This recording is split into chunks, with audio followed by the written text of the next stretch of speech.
नमस्कार, हिमाचल के prime time में आपका स्वागत है। मैं हूं गौतम ठाकुर। इसे हिमाचल प्रदेश का दुर्भाग्य कहा जाए या फिर प्रदेश से हो रहे अन्याय की एक और कड़ी समझा जाए। हिमाचल प्रदेश आज भी हिमाचल रेजिमेंट के अधिकार से वंचित है। ऐसा नहीं है कि यह मांग आज उठी है। पिछले 3 दशकों से राज्य में चाहे भाजपा की सरकार रही हो या फिर कांग्रेस की सरकार रही हो, ऐसी कोई सरकार नहीं थी जिसने विधानसभा में संकल्प के माध्यम से केंद्र के समक्ष ये मांग ना रखी हो कि हिमाचल प्रदेश के लिए अलग रेजिमेंट का गठन किया जाए। हम आपको बता दें कि हिमाचल के शूरवीर ने देश की रक्षा के लिए कभी पीठ नहीं दिखाई। उनकी शहादत के बाद जब जब उनके पार्थिव शरीर हिमाचल आए हैं, हिमाचल ही नहीं देश के हर बाशिंदे ने उन्हें झुककर सलाम किया है। बावजूद इसके कि प्रदेश में हर दूसरे घर से कोई ना कोई सैनिक परिवार से आता है, ये कसक आज भी बाकी है कि हिमाचल अलग रेजिमेंट से वंचित है। कई सवाल रेजिमेंट को लेकर उठते हैं, हिमाचल रेजिमेंट की मांग को लेकर उठते हैं, लेकिन समाधान जो है वो अभी तक होता हुआ नजर नहीं आया है। इस पूरे विषय पर ज्यादा जानकारी के लिए हमारे साथ हमारे स्थानीय संपादक विजय पुरी जी जुड़ गए हैं। नमस्कार सर। नमस्कार गौतम। सर, सबसे पहले तो ये मुद्दा बहुत ज्यादा जो है वो अहम माना जाता है। 3 दशकों से इस मुद्दे की जो है वो मांग उठ रही है। तो पहले इस मुद्दे को समझ लेते हैं कि आखिर हिमाचल रेजिमेंट क्या है, क्यों इसकी मांग उठ रही है। देखिए गौतम, इसके अलग अलग तरह से अलग अलग लोगों के विचार हैं। जी। सबसे पहले मैं यूं कहूंगा कि ये रोजगार का प्रमुख साधन हो सकता है। हिमाचल प्रदेश पहाड़ी राज्य है और पहाड़ी राज्य में रोजगार के अधिक साधन नहीं होते। यही कारण है कि हिमाचल प्रदेश के अधिकांश जिलों से लोग जो है वो युवा पीढ़ी जो है वो सेना में भर्ती होकर रोजगार के साधन प्राप्त करना चाहती है, देश की सेवा करना चाहती है। शायद यही कारण है कि आप जिला कांगड़ा, हमीरपुर, बिलासपुर ये जिले अगर देखें तो इन जिलों में प्रत्येक घर से लगभग एक सैनिक परिवार में कोई ना कोई है, पूर्व सैनिक है या वो सैनिक है, वो परिवार है जिनके बच्चों ने अपनी शहादत सीमाओं की रक्षा करते हुए, आतंकवादियों का मुकाबला करते हुए अपनी जान दी है। तो रोजगार मैं ये कहूंगा कि सबसे पहला कारण हो सकता है कि यहाँ रोजगार के साधन पहाड़ी क्षेत्र में नहीं है। दूसरा, मुझे याद आता है पूर्व मुख्यमंत्री प्रेम कुमार धूमल जो भाजपा के सशक्त नेता रहे जी। उन्होंने एक बार ये कहा था कि अगला युद्ध जब भी होगा वो पहाड़ी राज्य में होगा, वो पहाड़ी क्षेत्र से होगा। अगर भारत को कहीं से कोई खतरा है तो वो चीन से है, हिमालय जिसे हम अभी तक अपना सुरक्षा कवच बांधते रहे हैं। आपने भी और मैंने भी, हम किताबों में पढ़ते रहे हैं कि हिमालय भारत का ताज है, हिमालय हिमाचल का संरक्षक है जी। लेकिन आज हिमालय हिमाचल देश का संरक्षक नहीं रहा। अगर सबसे अधिक खतरा कहीं मंडरा रहा है तो वो चीन से मंडरा रहा है और चीन हिमालय के रास्ते से ही देश पर हमला कर सकता है। तो ऐसी परिस्थितियों में आप ये देखिए कि आज का युग ऐसा युग है जो जमीनी लड़ाई नहीं होती है। जमीनी लड़ाई अगर कहीं भी होगी तो वो हिमालयी क्षेत्रों में होगी, वरना जो जंग है वो मिसाइलों से और विमानों से बम बरसाकर और इस तरह से वायुसेना लड़ती है। लेकिन जमीनी लड़ाई अगर होगी तो उसका सबसे बड़ा केंद्र हिमालय होगा जी। तो हिमालय में जंग लड़ने के लिए लोग कौन चाहिए? हिमाचल का बच्चा या पहाड़ी राज्यों का बच्चा जो शुरू से ही पहाड़ में पला बड़ा है, पहाड़ चढ़ सकता है, वो तंदुरुस्त है और वो सेना में एक मजबूत नींव रख सकता है। जी गौतम, यही शायद कारण है कि हिमालय रेजिमेंट या हिमाचल के लिए अलग से रेजिमेंट की मांग होती रही। तो ऐसा क्यों है सर कि इस मांग को अभी तक इतना सीरियसली जो है वो नहीं लिया गया है? भले ही राज्य सरकार इस मांग को लगातार उठाती रही है, लेकिन इस पर अमल क्यों नहीं हो पाया है अभी तक? देखिए, मेरी नजर में इसके 2 प्रमुख कारण हो सकते हैं।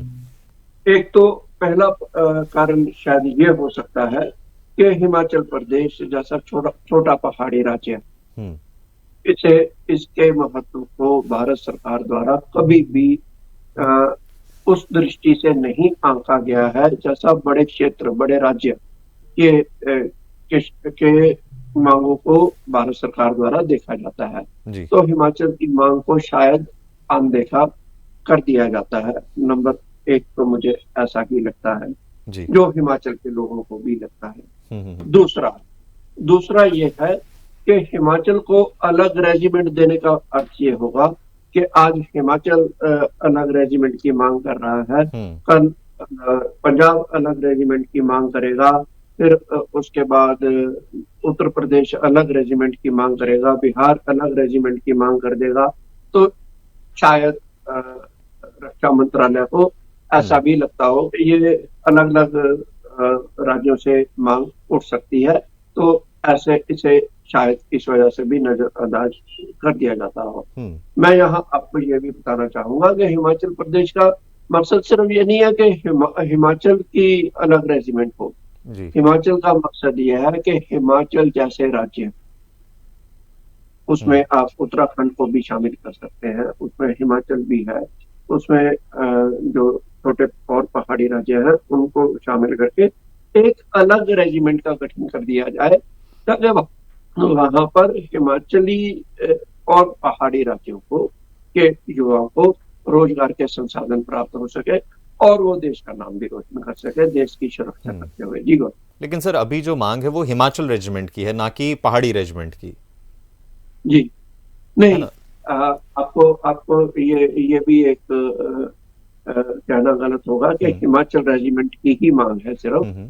हिमाचल ने जब जब इस मांग को लेकर विधानसभा में चर्चा करी, जी। विधानसभा में चर्चाओं के दौरान ये पाया गया कि वो ये चाहते हैं कि एक अलग रेजिमेंट का गठन किया जाए, वो चाहे हिमालय रेजिमेंट हो जाए, हम्म। है ना, वो चाहे पहाड़ी राज्यों को शामिल करके और किसी रेजिमेंट के नाम से हो जाए, वो हम्म। चाहे हिमाचल रेजिमेंट के नाम से हो जाए। जी। उनका ये कहना है कि हिमाचल प्रदेश और हिमाचल प्रदेश जैसे छोटे पहाड़ी राज्यों के लिए हम्म। एक अलग रेजिमेंट का गठन किया जाए, ताकि वहां के युवा जो है वो उन्हें भर्ती के लिए आसानी हो सके। मकसद सिर्फ यही है कि हम्म। अगर कोई अलग रेजिमेंट का गठन होता है तो उस रेजिमेंट में उसी क्षेत्र के लोगों को रोजगार के अवसर मिलेंगे। हम्म। तो मकसद सिर्फ ये है। जी तो गौतम। रोजगार मकसद है, एक प्रायोरिटी तौर जी, पर देखा जाए तो। पहला मकसद मैं ये कहूंगा कि रोजगार। जी क्योंकि दूसरा, अगर सिक्योरिटी के मायनों से हम देखें, जैसे कि हमारी पहले बात हो रही थी कि जो वॉर होगी वो पहाड़ी क्षेत्रों में होगी, या जो युद्ध लड़ा जाएगा वो पहाड़ी क्षेत्रों में लड़ा जाएगा, तो उसके लिए हिमाचल के जवान हो चाहे उत्तराखंड के नौजवान हो, वो फोर्सेज में जा रहे हैं और सुरक्षा जो है वो चाक चौबंद की जा रही है। पहाड़ी इलाकों में भी जो है वो टुकड़ियां तैनात हैं। तो सुरक्षा के मामले से रेजिमेंट की आवश्यकता है या फिर रोजगार के मामले से? देखिए, सुरक्षा के मामले से भी रेजिमेंट की दरकार है, मतलब उसको केवल रोजगार से जोड़कर नहीं देखा जा सकता। हम्म। अब आप देखिए, अभी आज की परिस्थितियों में कौन लोग हैं जो सीमाओं पर खड़े हैं। खास तौर से मैं उन क्षेत्रों की बात करना चाहूंगा, वो चाहे साइचिन का इलाका हो, चाहे लाहौल स्पीति का इलाका हो, चाहे जम्मू कश्मीर का इलाका हो। वहां पर जो लोग सुरक्षा के लिए खड़े हैं उनमें अधिकांश जो है वो युवा है, और वो युवा पहाड़ी राज्यों से संबंधित है। उनमें से अधिकांश जो है वो पहाड़ी राज्यों से संबंधित है। शायद यही कारण है कि जब जब जम्मू कश्मीर में, जब जब कहीं किसी और राज्य में, चाहे वो सीमा पर चीन की सीमा के साथ लगते क्षेत्र हो, चाहे वो जम्मू कश्मीर के साथ लगते क्षेत्र हो, चाहे वो नॉर्थ का क्षेत्र कह लीजिए जहां आतंकवाद हावी है, वो क्षेत्र हो, जब जब वहां पर आतंकवाद की घटना होती है, जब जब वहां पर आतंकवाद और सुरक्षा बलों में मुठभेड़ होती है, तो उन परिस्थितियों में वहां से आपको एक हिमाचली की लाश जरूर मिलती है। आप वो शहादत देते हैं अपने अपने लोगों की, क्योंकि उन्हें पहाड़ी राज्य से होने का अनुभव है। यही कारण है कि वहां पर उनकी तैनाती की जाती है। तो इसे देखते हुए ही ये मांग की जाती रही है, क्योंकि आने वाला जो आगामी जो युद्ध होगा, अगर किसी किसी क्षेत्र में होगा, तो वो हिमालय क्षेत्र से ही होगा। जी। तो यही कारण है, इसे इसे भाजपा के नेता भी दोहराते रहे हैं, इसे कांग्रेस के नेता भी दोहराते हुए, इसे रक्षा मंत्रालय भी दोहराता रहा है। शायद यही कारण है कि अब आजादी के इतने सालों के बाद अब हिमालय क्षेत्रों में सुरक्षा तंत्र को मजबूत करने के प्रयास किए जा रहे हैं, वहां आधारभूत सुविधाएं दी जा रही हैं और उन्हें सड़क और रेल नेटवर्क से जोड़ने का प्रयास किया जा रहा है, क्योंकि खतरा हिमालय क्षेत्रों से है। यही कारण है कि ये युवा शक्ति जो हिमालयी इलाकों से है, उसके लिए एक अलग रेजिमेंट का गठन किया जाए। तो सर इसी कारण ये मांग कर रहा है। तो क्या उम्मीद जताई जा सकती है कि जल्द जो है वो इस रेजिमेंट का गठन जो है वो हो सकता है? क्या एक ऐसी उम्मीद लगाई जा सकती है, या इसमें अभी बहुत वक्त लगना है, बहुत लंबी देखिए कहा जाए कि मुहिम है? गौतम, मांग ये है कि गठन किया जाए। हम्म। ये पूरी होगी ऐसा मुझे दिखता नहीं है, क्योंकि केंद्र की और मजबूरियां हो सकती हैं। ये मांग अब नई विधानसभा का गठन हुआ है। मैं आपको निश्चित तौर पर कह सकता हूं कि नई विधानसभा में भी आप देखेंगे पहले ही साल में या दूसरे ही साल में इस मांग से संबंधित प्रस्ताव जरूर लाया जाएगा कि हिमाचल के लिए, हिमालय क्षेत्रों के लिए अलग रेजिमेंट का गठन किया जाए। मांग उठती रहेगी, मुझे नहीं लगता, क्योंकि केंद्र के पास सबसे बड़ी परिस्थिति ये है कि अब वो शायद ऐसा नहीं चाहते हैं कि अलग नाम से, जैसे गोरखा रेजिमेंट, अलग नाम से रेजिमेंट्स का गठन करें और अलग रेजिमेंट स्थापित हो। वो ऐसा नहीं चाहती है शायद भारत सरकार। यही कारण है कि इस मांग को समय समय पर दरकिनार किया जाता रहा है। तो फिर लेकिन ये सर मांग समाधान क्या है? समाधान, अगर आपको समाधान के तौर पर देखा जाए तो देर सवेर में ये तय करना होगा कि किसी भी सैन्य भर्ती में हिमालय क्षेत्र के लोगों का अधिक से अधिक कोटा निर्धारित किया जाए। देर सवेर में अगर कहीं बीच का रास्ता निकाला जाता है तो वो यही होगा, और इसकी तरफ भारत सरकार भी बढ़ सकती है, ऐसा मेरा मानना है। ये मेरा व्यक्तिगत विचार है। हो सकता है भारत सरकार भी इस पर मंथन करे और विचार करे। शुक्रिया सर तमाम जानकारी के लिए, हमारे साथ जुड़ने के लिए। तो अब देखना यही है कि एक मांग जो 3 दशकों से लगातार उठाई जा रही है, हिमाचल रेजिमेंट की मांग, वो क्या आने वाले वक्त में पूरी हो पाएगी?